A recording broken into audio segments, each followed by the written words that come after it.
오늘은 저희가 함께 살펴볼 자료들을 통해서요, 1세기 로마 제국 초기 그 사회로 한번 들어가 보려고 합니다. 당시 로마의 도덕관념이나 가족이라는 개념이 어떻게 좀 흔들리고 있었는지, 또 그 이유는 뭐고 결과는 어땠는지, 이걸 파헤쳐보는 게 이번 저희 임무입니다. 일단 시작은 로마의 그 아주 오래된 전통이죠. 모스 마이오룸, 조상들의 관습. 여기서부터 봐야 할 것 같고요. 그리고 기원전 5세기쯤에 만들어진 12표법. 이것도 중요하죠. 근데 이게 참 재밌는 게 이 법들이 뭐 신의 계시 이런 게 아니고요. 아주 현실적인 이유, 특히 평민들이 우리도 좀 법으로 보호해달라 이런 요구 때문에 만들어졌다는 거예요. 주로 뭐 재산 문제 아니면 사업 절차 이런 현실적인 질서 잡기에 집중했죠. 그리고 그 당시 로마 가족의 핵심 파테르 파밀리어스, 가장이죠. 이 가장이 가진 권한이 파트리아 포테스타스라고 하는데 이게 절대적이었어요. 심지어 자식의 생사까지 결정할 수 있었다니까요. 정말 막강했죠. 네, 근데 바로 여기서 로마 도덕의 어떤 근본적인 균열 같은 게 보입니다. 법으로는 이렇게 뭔가 질서를 세우려 하는데 정작 로마인들이 믿고 따르던 신들을 보면 제우스나 아폴로나 사실 온갖 부도덕한 이야기들의 주인공이잖아요. 이게 되게 모순적인 거죠. 법이랑 신화가 이렇게 엇나가니까 뭔가 보편적이고 절대적인 도덕 기준을 세우기가 좀 어려웠던 겁니다. 그래서 결국 도덕이라는 게 좀 상황 따라, 필요 따라 변하는 실용적인 것이 되어버린 경향이 있어요. 와, 법으로는 막 도덕을 외치는데 믿는 신들은 정반대였다. 이건 뭐 시작부터 좀 삐걱거리는 느낌인데요? 그럼 이런 분위기가 실제 사람들, 특히 뭐 엘리트층의 삶에는 어떻게 나타났을까요? 네, 그게 그대로 드러나죠. 예를 들면 카툴루스 같은 시인은 대놓고 유부녀 귀족하고의 불륜을 시로 썼어요.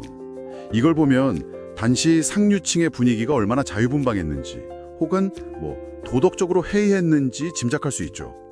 그리고 바로 이런 분위기 속에서 로마 가족의 기둥이었던 가장의 권위, 그 파트리아 포테스타스 역시 흔들리기 시작합니다. 아, 가장의 그 절대 권력이 흔들렸다고요? 그건 구체적으로 어떤 변화를 말하는 건가요? 가장 결정적인 건 역시 결혼 형태의 변화입니다. 원래 초기에는 아내가 결혼하면 남편 가문에 완전히 소속되는 컴마누 결혼이 많았는데요. 1세기쯤 되면 사인 마누 결혼이 대세가 돼요. 이 형태는 여성이 결혼해도 친정아버지의 권한 아래 계속 있으면서 자기 재산이나 상속권을 그대로 가질 수 있었거든요. 그러니까 여성이 경제적으로 좀 더 독립적이 되는 거죠. 심지어 이혼을 요구할 수도 있게 되고요. 자연스럽게 전통적인 가부장제는 약해질 수밖에 없었습니다. 결혼의 목적도 가문 유지보다는 개인의 만족 쪽으로 좀 더 기울게 되고요. 아하, 그러니까 여성의 지위가 좀 올라가면서 가부장 권위가 자연스럽게 약화된 거군요. 근데 여기에 로마 외부에서 막 들어온 그 돈 문제도 한몫했겠네요. 정확합니다. 정복전쟁으로 진짜 어마어마한 부가 로마로 흘러 들어왔거든요. 이게 당연히 탐욕이나 사치를 부추겼죠.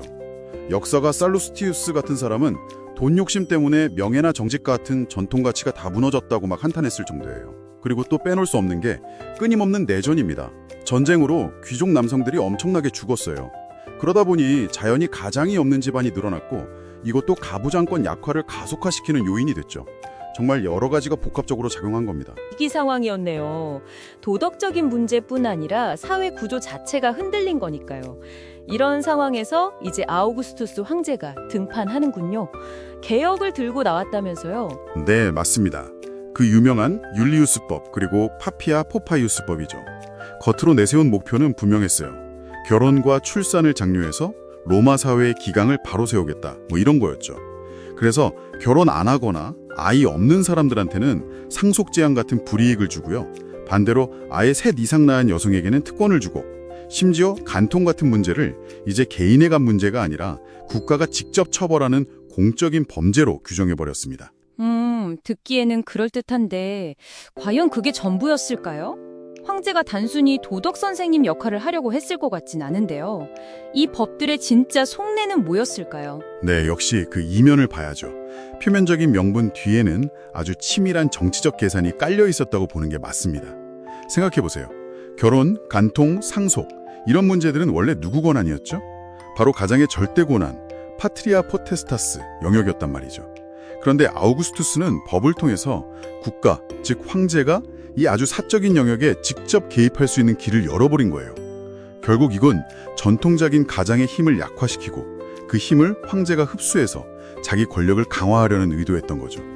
어떤 분석가의 말처럼 이게 단순히 도덕 회복이라기보다는 떠오르는 로마 제국의 법 아래 엘리트 가문들을 복종시키는 것, 이게 어쩌면 핵심 목표였을 수도 있다는 겁니다. 와, 그렇군요. 정리를 좀 해보면 1세기 로마가 겪었던 변화는 단순히 사람들이 타락했다 뭐 이런 문제가 아니라 그보다는 경제구조 변화, 그러니까 부의 쏠림 현상, 또 전쟁 같은 사회적 혼란, 그리고 전통적인 가치나 제도 자체가 가진 내부적인 모순들, 이런 것들이 복합적으로 작용한 일종의 구조적인 위기이자 전환기였다, 이렇게 볼 수 있겠네요. 그리고 아우구스투스의 개혁은 이런 큰 흐름 자체를 뒤집지는 못했지만 정치적으로는 황제의 권력을 아주 공고히 다지는 데는 성공했다, 이 말씀이시고요. 네, 그렇습니다. 그런데 이 로마 이야기가 오늘날 이 시대를 살아가는 당신에게는 어떤 메시지를 준다고 생각하시나요? 경제 발전 과정에서 나타나는 사회 양극화 문제라든지 점점 심해지는 개인주의, 또 심각한 저출산 문제까지 어때요? 놀랍도록 지금 우리 사회의 고민과 닮아있지 않습니까? 로마의 사례는 이런 복잡한 사회 문제를 해결하는 데 있어서 단순히 법이나 제도를 만드는 것만으로는 분명한 한계가 있다는 걸 보여주는 것 같아요. 네, 정말 생각할 거리가 많네요. 그럼 마지막으로 당신에게 이런 질문을 던지면서 마무리를 할까 합니다.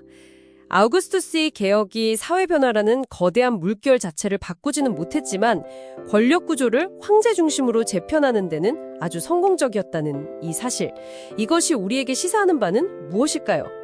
국가가 주도해서 사회를 바꾸려는 시도, 특히 가족처럼 아주 개인적이고 사적인 영역에 개입하는 그런 개혁이 가질 수밖에 없는 본질적인 한계, 그리고 어쩌면 그 개혁의 진짜 목표는 따로 있는 건 아닌지 한번 깊이 생각해 보실 만한 질문인 것 같습니다. 이 질문을 당신의 생각할 거리로 남겨두겠습니다.